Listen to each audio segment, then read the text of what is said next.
आणि मी म्हटलं तसं की ही निवडणूक सत्ताधाऱ्यांसाठी आणि सत्ताधाऱ्यांच्या विरोधात एकमेकांच्या विरोधात अशीच निवडणूक ही झालेली आहे. म्हणजे काल संजय राऊतांनी तर म्हणजे अगदी आकडेवारीसह त्यांनी काल सांगितलं की विधानसभेला जशा पद्धतीचे आकडे होते, निकालाचे आकडे किंवा मार्जिन होतं, या सगळ्या गोष्टी सेम इथं सुद्धा दिसत होत्या. आणि याची अत्यंत काही म्हणजे भयावह अशी काही उदाहरणं आहेत. गटारी अशी आहेत की ते वाचत येणार नाही आहे किंवा त्याचे ते त्या पाण्यावर प्रोसेस होऊनच पुढे गेले. ही डेव्हलपमेंट आहे त्यातली. नमस्कार, मी संकेत आणि आपण पाहत आहात मुंबई आउटलुक. कालच निवडणुकीचे निकाल जाहीर झालेले आहेत. महाराष्ट्रामध्ये गेल्या बऱ्याच वर्षांपासून स्थानिकच्या निवडणुका होत नव्हत्या. 288 नगरपंचायतीचे निकाल आले. निवडणुका अगोदर झाल्या होत्या काही 2 डिसेंबर रोजी, आणि त्याचा निकाल जो आहे 21 डिसेंबर रोजी काल लागलेला आहे. विधानसभेच्या धर्तीवरच हे निकाल लागलेले आहेत असं म्हणावं लागेल, कारण ज्या पद्धतीने विधानसभेच्या निवडणुकीमध्ये महायुतीला एक मोठं यश मिळालेलं होतं, त्याच पद्धतीने आता देखील महायुतीच या स्थानिकच्या निवडणुकांमध्ये महायुतीची सरसी असताना दिसते. 288 पैकी 124 नगराध्यक्ष जे आहेत ते भाजपचे झालेले आहेत. त्यानंतर जवळपास 60चा आकडा जो आहे तो एकनाथ शिंदेंच्या नेतृत्वाखाली जी शिवसेना काम करते त्यांचा आहे. अनपेक्षित महाविकास आघाडीला तसं काही यश मिळालेलं नाही, परंतु महाविकास आघाडीमध्ये काँग्रेसला मोठ्या प्रमाणामध्ये यश मिळालेलं दिसून येतं. ह्या निवडणुकीचा निकाल जो आहे त्याचं विश्लेषण, त्याचं राजकीय विश्लेषण करणं, त्याचं सामाजिक विश्लेषण करणं, त्याचं आर्थिक विश्लेषण करणं खूप महत्त्वाचं आहे. या निवडणुका कशा पद्धतीने लढवल्या गेल्या, निवडणूक आयोगाची काय भूमिका राहिली, अगदी पैशांच्या वाटपापासून ते उमेदवारांना धमकवण्यापर्यंतची निवडणूक जी आहे ती आपण बघितलेली आहे. ह्या निवडणुकीचं विश्लेषण करण्यासाठी, सर्वच अंगाने विश्लेषण करण्यासाठी आज आपल्यासोबत नवराष्ट्राचे वृत्तसंपादक समाधान पोरे सर आहेत. मी त्यांचं मुंबई आउटलुकमध्ये स्वागत करतो. सर, आपली पहिली प्रतिक्रिया काय आहे हे जे निकाल आलेले आहेत काल त्यावर? काही मुद्द्यांवर जर आपण थोडक्यात ह्या निवडणुकीचं विश्लेषण करायचं म्हणलं अगदी सिंगल लाईनमध्ये, तर एकतर भाजपचं यश हे निर्विवाद आहे. बरोबर, त्याच्यात काही दुमत असायचं कारण नाही आहे. काँग्रेसला तुम्ही जो उल्लेख केला की त्याप्रमाणे काँग्रेसला मिळालेलं यश हे सुद्धा काँग्रेस संपलेली नाही याचं, म्हणजे नरेंद्र मोदी वारंवार सांगतात की काँग्रेस संपलेली आहे, काँग्रेस संपलेली, काँग्रेस मुक्त भारत वगैरे जे म्हणतायत. कारण ह्या निवडणुका ह्या म्हणजे कसं असतं की एक ग्रासरूटच्या निवडणुका आहेत त्या. बरोबर, म्हणजे काँग्रेसची पाळंमुळं अजूनही त्या ह्याच्यामध्ये आहेत, ग्रासरूटला. हे एक याच्यातून दिसून आलेलं आहे. याचं कारण मी सांगतो की जसं सत्ताधाऱ्यांनी, म्हणजे भाजप असेल, शिवसेना असेल किंवा अजित पवारांचा राष्ट्रवादी काँग्रेसचा पक्ष असेल, यांनी ज्या पद्धतीनं निवडणुकीचा प्रचार केला होता, नेते थेट प्रचारामध्ये उतरलेले होते, मुख्यमंत्री स्वतः अनेक ठिकाणी सभा घेतलेल्या होत्या, एकनाथ शिंदेंनी सभा घेतल्या होत्या, अजित पवारांनी सभा घेतल्या होत्या, त्यांनी खूप म्हणजे अगदी जीवाचं रान करून ह्या निवडणुका लढल्या. आणि ह्याच्याबरोबर विरुद्ध चित्र होतं की महाविकास आघाडीतला कुठल्याही नेत्यांनी फार मोठ्या प्रमाणामध्ये सभा झालेल्या तुम्हाला दिसल्या नाहीत. शरद पवारांची एकही सभा कुठं झालेली दिसली नाही, किंवा काँग्रेसचा कुठलाही नेता आपल्या जिल्ह्याच्या बाहेर पडला नाही. बरोबर. त्याच्यानंतर ठाकरेंनी तर कुठं बाहेर एकही सभा कुठं घेतली नाही आहे काय, आणि त्यांनी थोडंसं म्हणजे की ही निवडणूक सोडून दिलेली होती अशाच अर्थानं आपल्याला हे दिसलं. पण तरी असं असताना सुद्धा काँग्रेसनं यश मिळवलं. ह्याचं श्रेय हे काँग्रेसचा मतदार अजूनही टिकून आहे, हे एक त्याचं द्योतक आहे.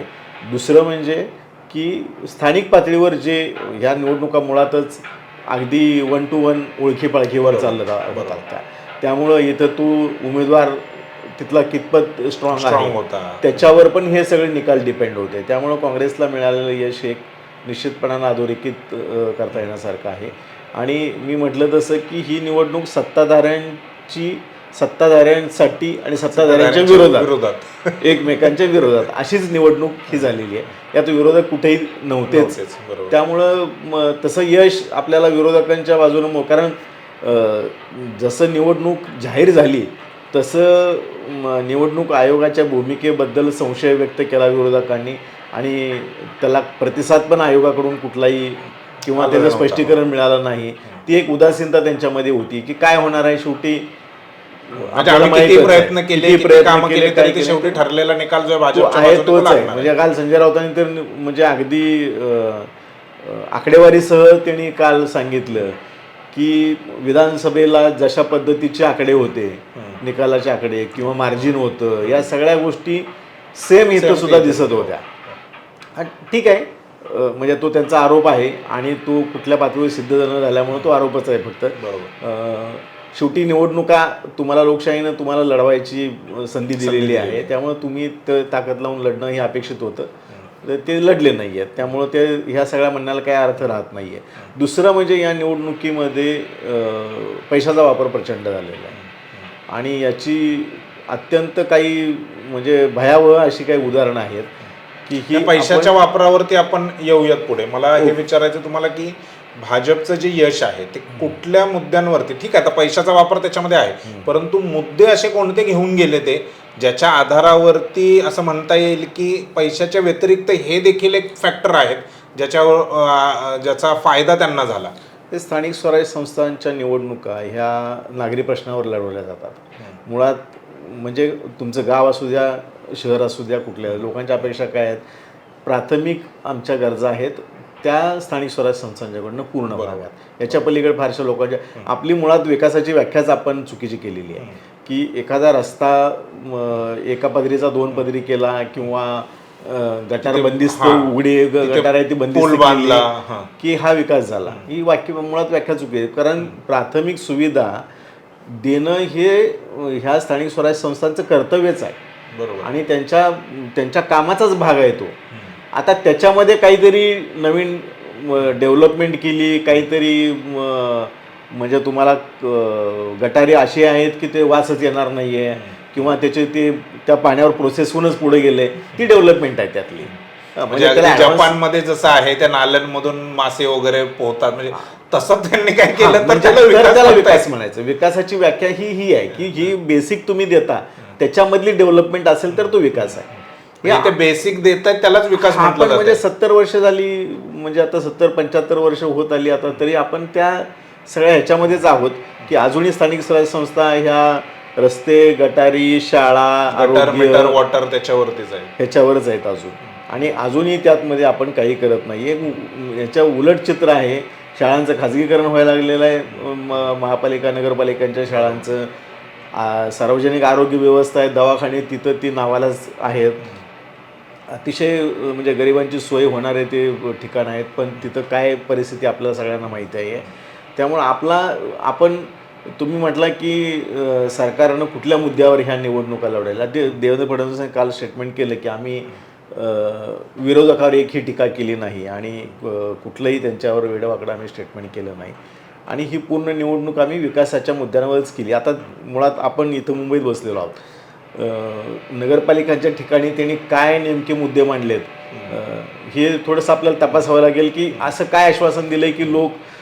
अजित पवार पण म्हणले की म्हणजे विकासाचा जो काही आमचा वारो आहे तो लोकांना हे म्हणजे सरकारवर लोक समाधानी झाले आहेत आणि आमच्या कामावर विश्वास असल्यामुळंच आम्हाला साथ दिलेली आहे. आता हे सगळे म्हणजे लोकांनाच हे प्रश्न विचारायला पाहिजेत की तुम्ही काय बघून हे केलं. म्हणजे असा खरं तर वेळ याच्यामध्ये एक लाडकी बहीण योजनेचा म्हणजे जसं लोकसभेला एक फटका बसला महायुतीला, त्याच्यानंतर मग लगेच त्यांनी तातडीने ही योजना आणली आणि त्या योजनेला आधार बनवून विधानसभेमध्ये असं म्हटलं जातंय की त्यांना यश मिळालं. अर्थात त्याचे वेगळे पण फॅक्टर्स होते. ह्या निवडणुकीमध्ये स्थानिकच्या पुन्हा एकदा तो म्हणजे शिंदेकडून पण देवेंद्र फडणवीसांकडून पण आणि अजित पवारांकडून पण वारंवार लाडकी बहीण योजनेचा उल्लेख जो आहे तो होत गेला. म्हणजे मी आहे तोपर्यंत योजना बंद होणार नाही, आम्हाला महिलांना लखपती बनवायचं आहे, आता 1,000-1,500 रुपये दिलेले. तर अशा पद्धतीचे त्या योजनेचा वापर किंवा तो प्रचार पुन्हा एकदा केला गेला. हा पुन्हा एकदा गेम चेंजर ठरलाय का? आता त्या लाडकी बहीण योजनाच्या विरोधात लोक जरी बोलत असले आता म्हणजे लोक म्हणतो मी राजकीय विरोधक पक्ष नाही, म्हणत राजकीय मी. पक्ष नाही, बरोबर. हा, कारण बऱ्याच लोकांचं स्क्रुटिनी झालेली आहे, महिलांची नावं वगळली गेली, पैसे काही आलेले नाहीत, 50% आसपास जवळजवळ त्यातले हे लाभार्थी कमी झालेले आहेत. आता KYC करायला गेले त्यात आणखी काही 10-20% अजून पण कमी होतील. म्हणजे त्याचं ही अतिशय चांगली गोष्ट आहे की योग्य लाभार्थीपर्यंत ते सगळे या स्क्रुटिनी नंतर जाईल. पण प्रश्न परत ठीक आहे, हा आपला ह्या चर्चेचा मुद्दाच नाही लाडकी बहीण योजना हा, त्याच्यातल्या काही मुद्दा त्यांनी प्रचारामध्ये आणला. प्रचारामध्ये मी तुम्हाला ते सांगतो की हे 100% लोकांना जरी नाही म्हटलं तरी पण पैसा येतोय ना, महिन्याला तुम्हाला 1,500 रुपये तुमच्या घरामध्ये येतोय. त्याचा एक परिणाम 100% कुठंतरी हा एक माइंडसेट असतोय का महिलांचा तरी किमान आहे की जो आपण विधानसभेमध्ये आपण बघितला त्याचा किती परिणाम झाला तो. तर तो एक महिलांच्या मनामध्ये त्याच्या यशोगाथा परत काही सांगितल्या जातात की मध्यंतरी एक भाजपच्या जिल्हाध्यक्षांनी एका महिलेची स्टोरी अशी सांगितली की तिचं अर्थकारण कसं बदललं 1,500 रुपयाच्या त्या ह्याच्यातून, तिनं काय काय केलं, त्याच्यातनं व्यवसाय सुरू केले, काय केलं. म्हणजे अशा पण काही गोष्टी आहेत की ज्या ह्या योजनेच्या ह्याच्यातून समोर आणल्या गेल्या. आणि परवाच्याच हिवाळी अधिवेशनामध्ये सुद्धा वारंवार ह्याचा तुम्ही म्हटला तसा उल्लेख झाला, सभांमध्ये सुद्धा उल्लेख झाला. हे एक आहे कारण, म्हणजे काय एक ह्या सगळ्या ह्याच्यापैकी म्हणजे ही एकमेवच हे अशातला भाग नाही. हां, आता ते ह्या लोकांनी तिथं स्थानिकच्या प्रश्नांवर काय आश्वासनं दिलेली आहेत तो आपल्याला म्हणजे तिथल्या ह्याच्यावरच आपल्याला त्या ठिकाणी दिलेली आश्वासनं असतात ही सगळी, त्या शहराच्या डेव्हलपमेंटच्या दृष्टीने असतील काय ते. त्यामुळे तो एक फॅक्टर आपल्याला तपासावा लागेल काय आहे. बरोबर. निवडणूक आयोगाची एक मोठी भूमिका राहिलेली आहे. म्हणजे अगदी जे उमेदवार होते त्यांना धमक्या आलेल्या आहेत असे आरोप झाले. अनगरमध्ये आपण तेच बघितलं, इतर ठिकाणी पण तेच झालेलं आहे. एका ठिकाणी तर एका महिलेला अगदी पहाटे 4-5 वाजता म्हणजे सिक्युरिटी घेऊन, बंदूकधारी सिक्युरिटी घेऊन त्यांना ते फॉर्म भरायला जावं लागलं. पैशांचा वाटप अगदी राज्याच्या तिजोरीच्या चाव्या कोणाकडे आहेत इथपर्यंतच्या सगळ्या बाबी ज्या आहेत त्या प्रचारामध्ये आले. निवडणूक आयोगाची जी भूमिका होती, जी सुरुवातीपासून संदिग्ध होती असा विरोधकांचा आरोप आहे, मतदार यादीतले घोळ असतील किंवा जे काय ते, त्या निवडणूक आयोगाच्या ह्या सगळ्या कारभाराचा थेट फायदा हा भाजप आणि महायुतीला झालेला दिसतोय का?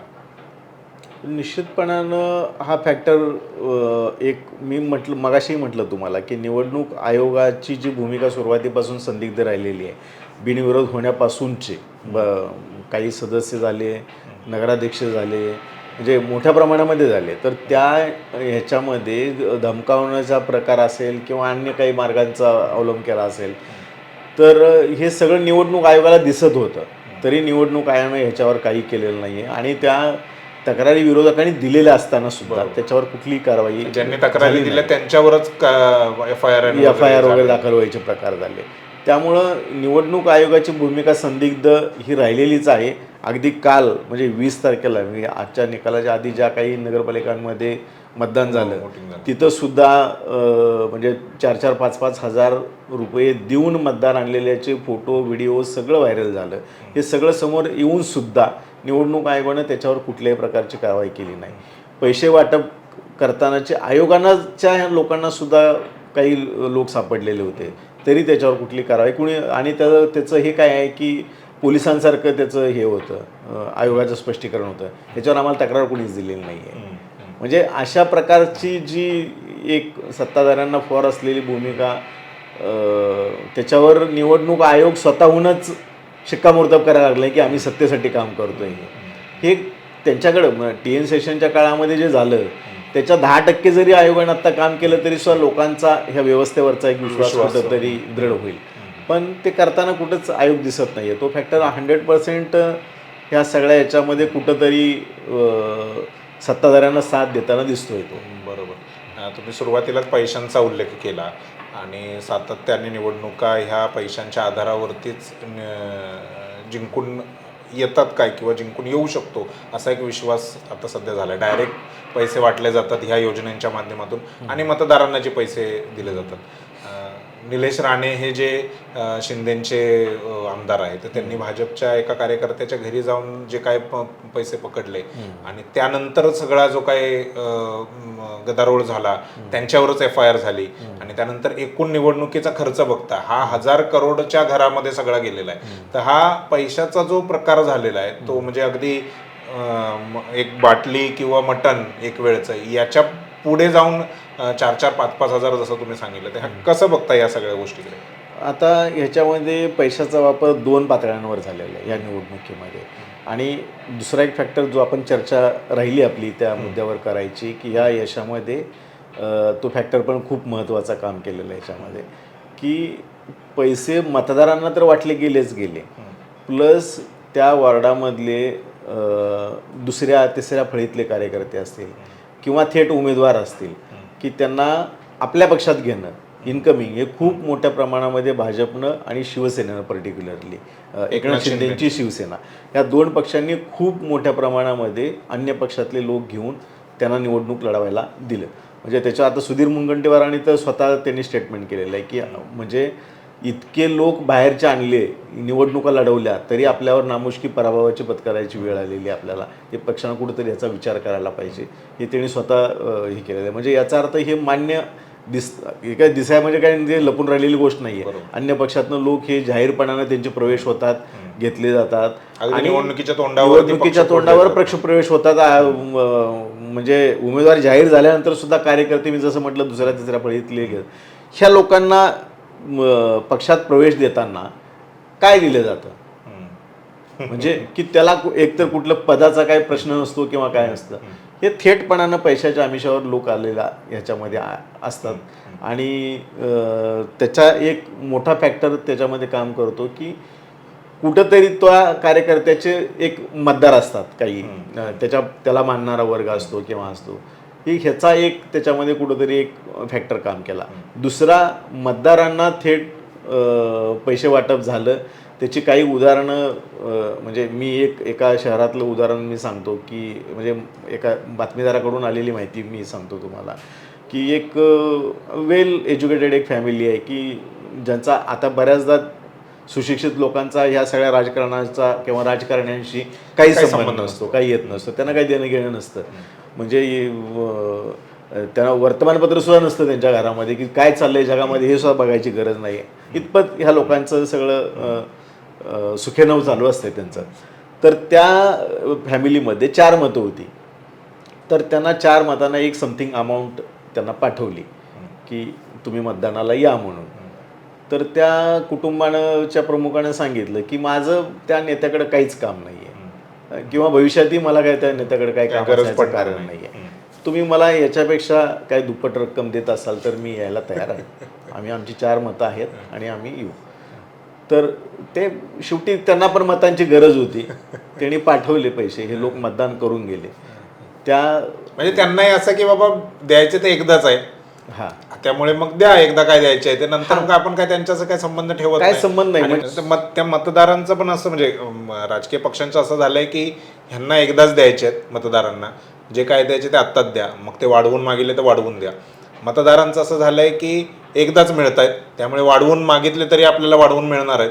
त्यामुळे हे सगळं पैशाचं जे खेळ आहे तो चालूच आहे निवडणुकीमध्ये. म्हणजे जसं नेत्यांना घेऊन पक्षात घेऊन त्यांना त्यांची प्रकरणं मार्गी लावणं किंवा आणखी काही त्यांना पदं देणं, कोणाच्या अपेक्षा पदाची असे काय, तर हे सगळे विषय मिटवून जसं त्यांना शांत केलं जातं तसं मतदारांच्यावर ही वेळ आणलेली आहे. आणि ही अतिशय घातक आहे.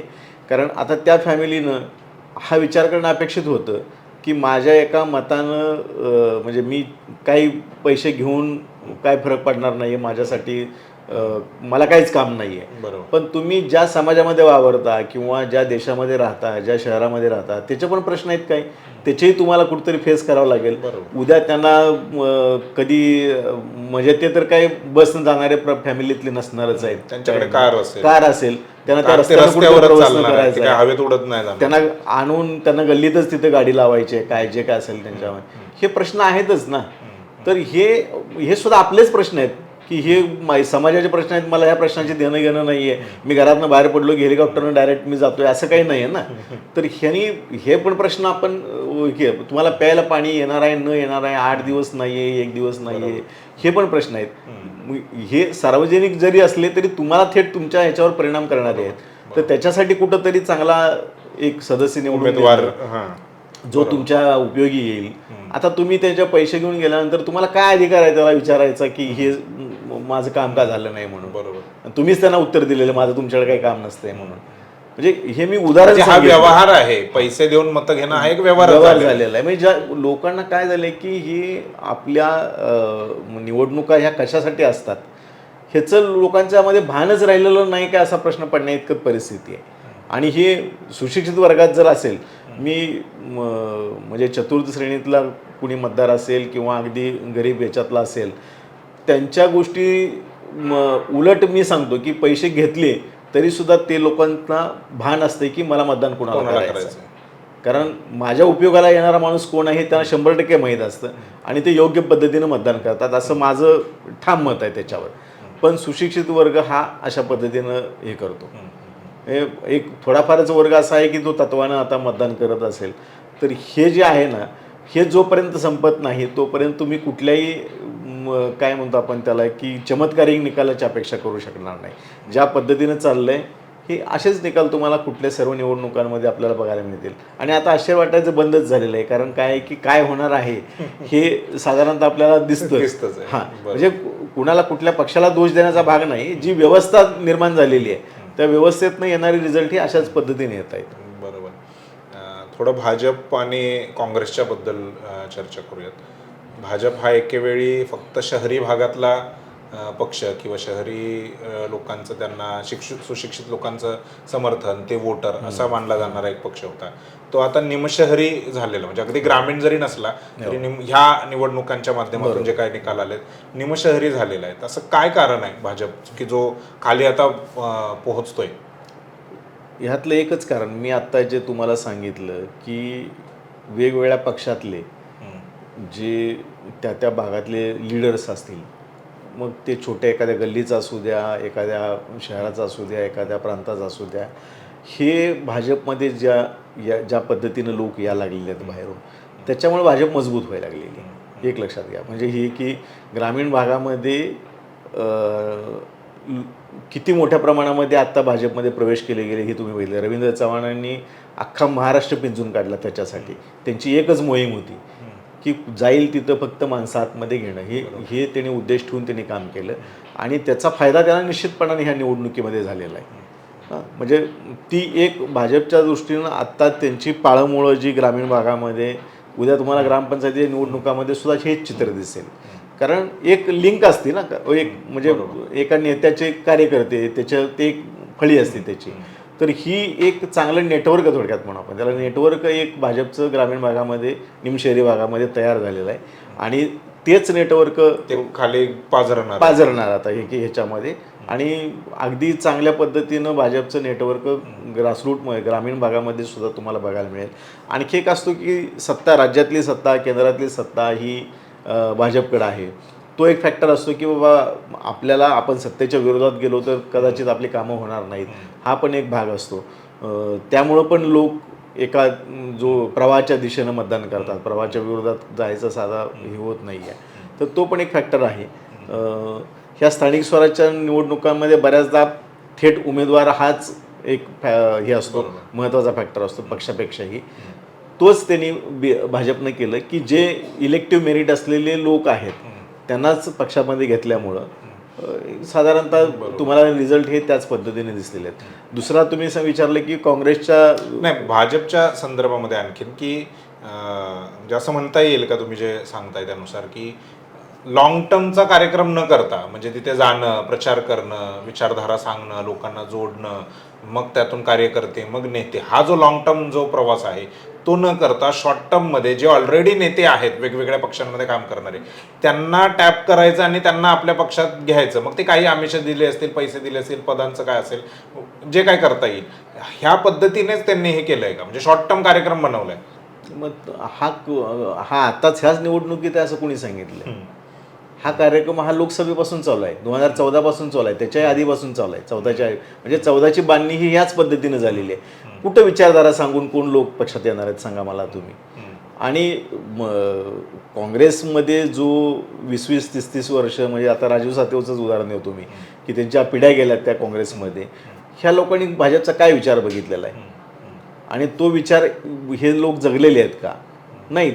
मग त्यांना ते पटायचा तुम्ही सांगताय तसं विचार सांगून पक्षात घ्यायचा हा काय मुद्दाच असायचा नाही ना. म्हणजे तो अनाकलनीयच आहे मुळात. त्यांनी का जावं, एकतर त्या सिटिंग आमदार आहेत, त्यांना कसला विकास करायचा आहे, काय त्यांचं राजीव सातवांचं स्वप्न त्यांना पूर्ण करायचं आहे काय, ह्या गोष्टी आहेत त्यांच्या काही त्यामुळं त्यांनी पक्ष सोडला वगैरे. हे मी उदाहरण का देतोय की हे आपल्याला दिसतं याच्यातून की नेमकं काय घडलेलं आहे त्याच्यामध्ये. तर त्यामुळं तुम्ही म्हणताय तसं की विचारधारेमुळं काहीतरी लोक तिकडे जात आहेत वगैरे, असा काही भाग नाहीच आहे तो. पूर्णपणे हा एकतर तुमच्या काहीतरी केलेल्या भानगडी आहेत त्या दडपून टाकायच्या आहेत, किंवा पैशाचं आमिष आहे, किंवा अन्य काही पदाचं आमिष असेल कोणाला, ह्या सगळ्या गोष्टीमुळे. आणि हे काय फक्त म्हणजे ही आता भाजपची सत्ता आहे, भाजपकडे पैसा आहे. आपण कालचीच बातमी आहे की 3-3.5 कोटी रुपये देणग्या भाजपला जमा झालेल्या आहेत. म्हणजे हा पैसा येतोय ना पक्षाकडं, त्यामुळं हा तो पक्ष वाढीसाठीच हा वापरला जाणार आहे. त्यामुळे ह्या पद्धतीने पक्ष वाढवला जाऊ शकतो.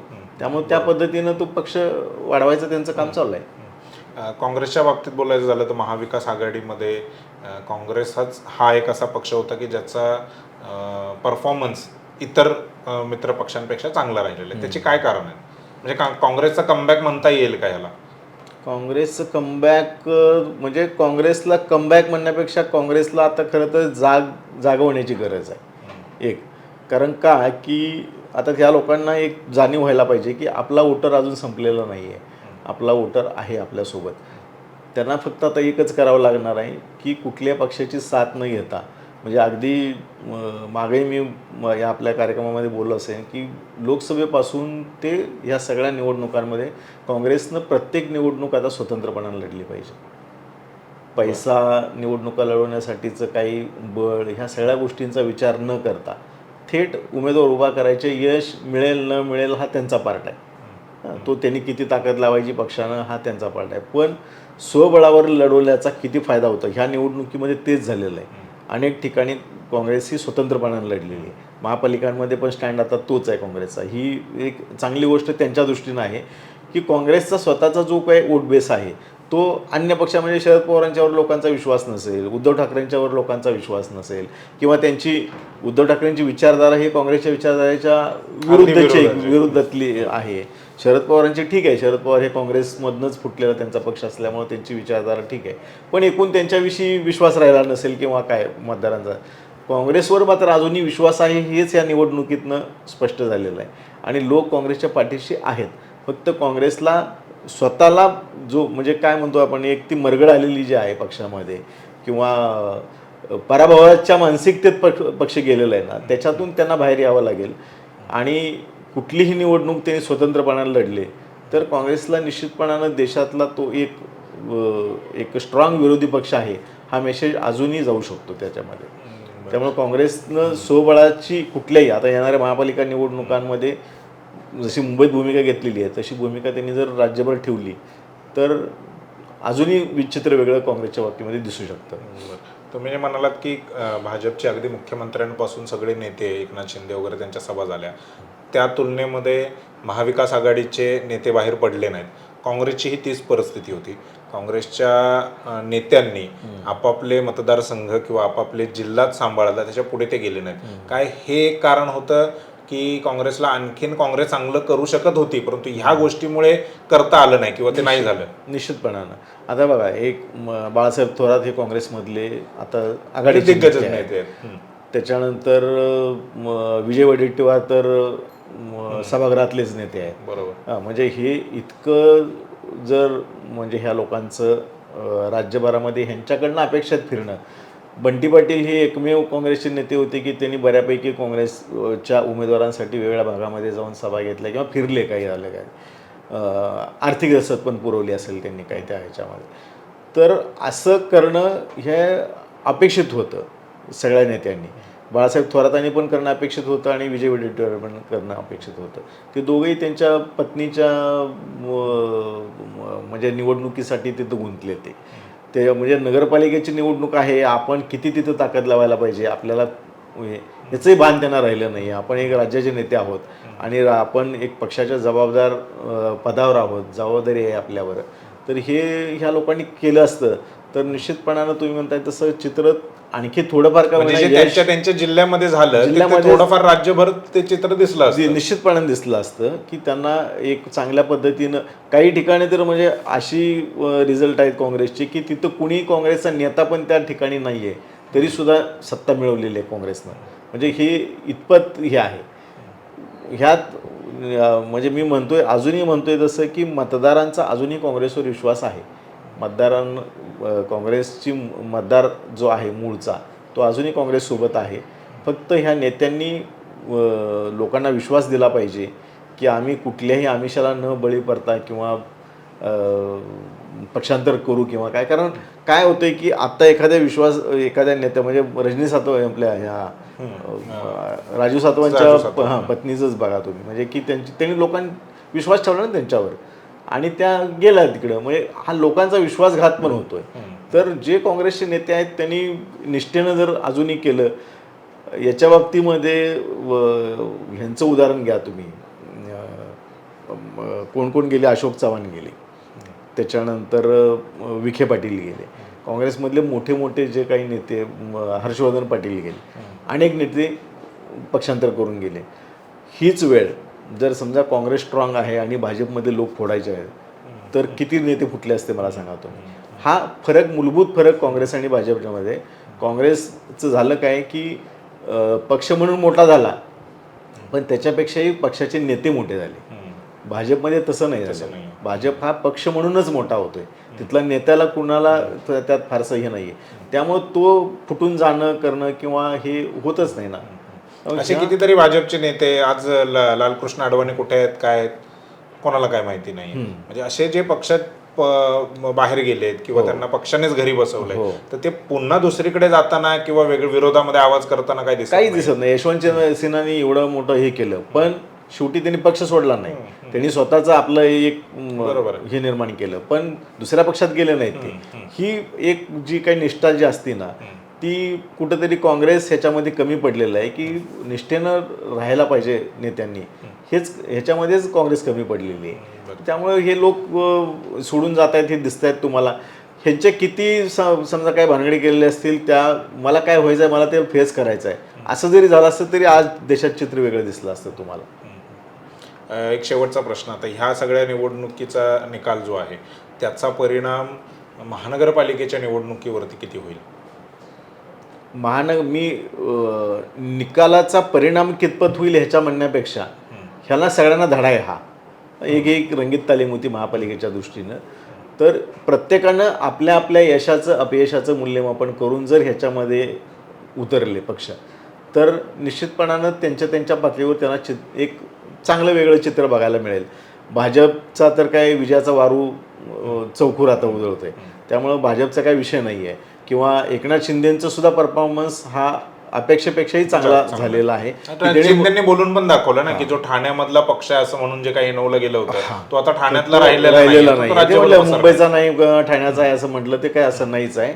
आणि त्यांनी भाजपला सुद्धा शिकस्त दिलेली आहे. काही भाजपच्या उमेदवारांना पाडून किंवा त्यांचं पॅनल पाडलेलं आहे हे पण झालेलं आहे. त्यामुळं त्यांना म्हणजे हलक्यात घेणं आता भाजपला चालणार नाही आहे. त्यांना विश्वासात घ्यावंच लागेल. तो एक पार्ट आहे. अजित पवारांनी पण पश्चिम महाराष्ट्रातलं त्यांचं जे काही वर्चस्व आहे तेही त्यांनी दाखवून दिलेलं आहे. त्यामुळं ही येणाऱ्या निवडणुकीमध्ये प्रत्येकानं आता काँग्रेसनं ह्यातनं तरी किमान एक म्हणजे आपण आहोत, आपलं अस्तित्व आहे तर आपल्याला ताकद लावून लढलं पाहिजे हे तरी किमान ह्यातलं घेतलं तरी सुद्धा एक चांगली लढत आपल्याला बघायला मिळेल. यश अपयश हे त्या वेळच्या परिस्थितीवर अवलंबून आहे पण किमान एक लढत तरी चांगली आपल्याला बघायला मिळेल महापालिकेमध्ये. बरोबर, जी लोकशाहीसाठी खूपच गरजेची आहे. आता जी एकतर्फी आपल्याला दिसत होती.